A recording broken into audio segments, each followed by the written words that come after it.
es el final.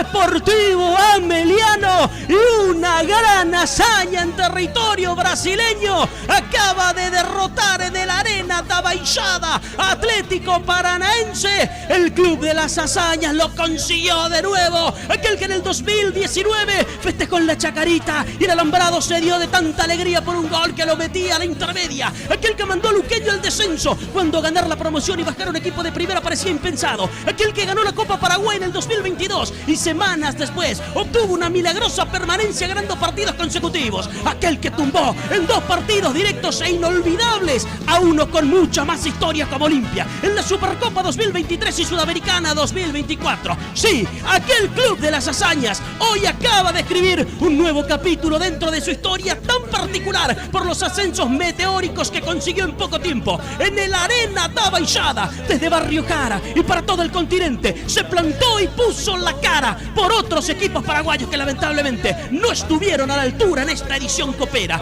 La de Azulada da un pasito más y sus fieles seguidores, aquellos que recorrieron canchas de ascenso de equipos que probablemente nunca jueguen en primera, hoy echan lágrimas de tanta emoción.